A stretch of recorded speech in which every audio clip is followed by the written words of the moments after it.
Hey everybody, Patrick here. Today I'm going to go through and give my meta predictions for the coming CC format and the PQ season that's about to start. We haven't even had week 1 yet, and this meta is very, very fresh. Coming from the Mistveil meta, we've had a massive shakeup in bans and then also the injection of the Rosetta cards. So the format is just completely upended. We've only seen a handful of battle hardens and I believe 1 calling so far. So there's not a lot to base this on except for historical data and this limited, the limited tournaments that we've had so far. But I'm going to do my best to make those predictions. And I think I got hopefully pretty close to what the week 1 is going to look like for PQs.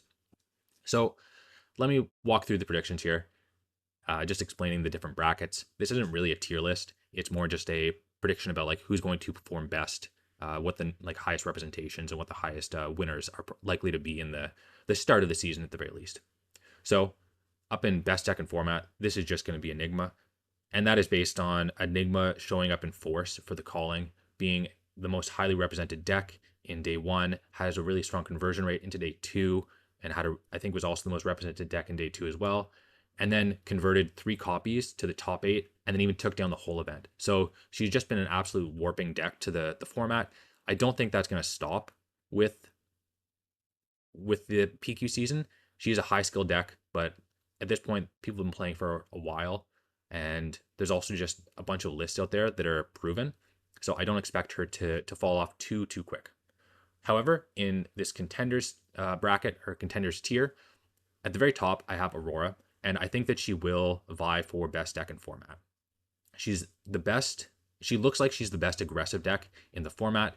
She's doing something very strong, proactive, has access to generic disruption, and is somewhat difficult to disrupt herself because of her linear scaling with cards as opposed to like an exponential scaling with cards in hand.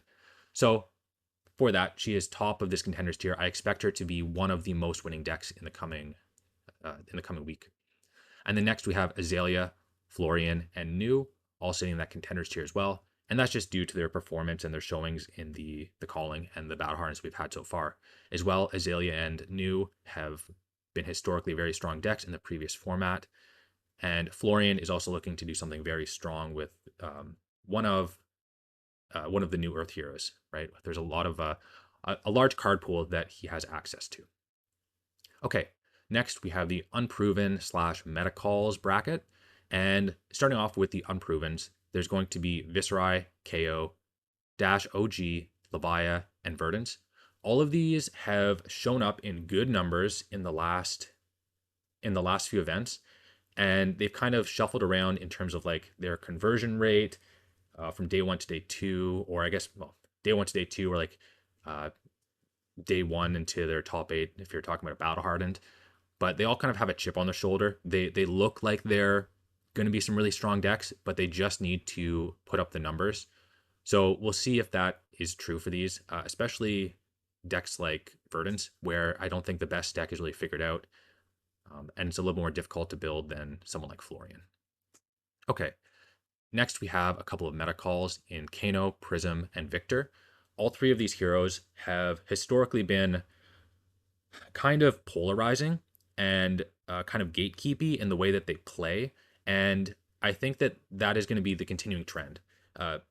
All of these could just be brought by experts of the deck and just completely shut out a tournament if they get the right matchups.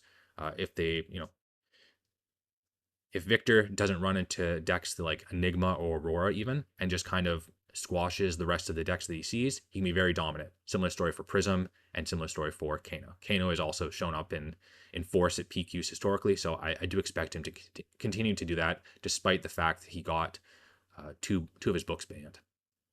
All right, down to specialist here.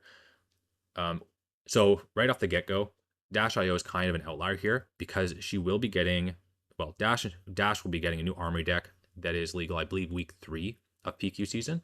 And in there are some very strong cards, specifically Cerebellum, which is a new item that lets her draw cards.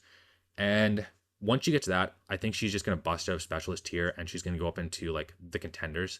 She's a really strong deck right now, but from what we've seen at the callings and the battle hardens, she's just not she's just not converting. People aren't bringing her. So that's why I think people who are going to bring her to the first couple weeks of a PQ are going to be people who just like playing the deck or are practicing for when the armory deck does drop. Okay. Also in specialist tier, we have Vincent, Azuri, Dorinthia, Max, Bolton, and Zen. All of these heroes in this bracket, this tier,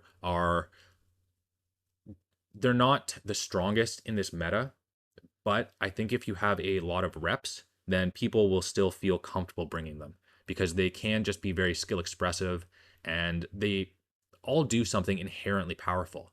So I would not be surprised if you have a local assassin who plays Azuri. I would not be surprised to see. Don't be surprised when they bring Azuri, kind of thing, right? That's what this is for. But I don't think that en masse these will be brought because they do require a little bit more sort of like thought. They're almost like meta calls, but it's going to be a little bit more specialized. Okay, and then finally, I have this don't play bracket. And really, there's no nice way to put this, but you're actively hurting yourself if you bring these decks. So I don't expect, I don't want to say serious players, but players who are really trying hard to win to bring these decks. These are the more like for fun decks, for passion. You can still win with these. I'm expecting, a couple of these to gather wins in like the, over the course of the season, but I don't expect any of these to be really contending for a top spot or ever really being a breakout deck in the format. And there you have it. That is my prediction for the coming PQ season. I think I got it mostly right. I'm sure that there's going to be a bunch of shuffling around over the weeks. PQ season is always really fun to watch, and the meta evolves week to week, and especially with the shakeup of the armory deck coming in partway through, the meta is just going to be an absolute blast to watch. So yeah, really excited for this PQ season.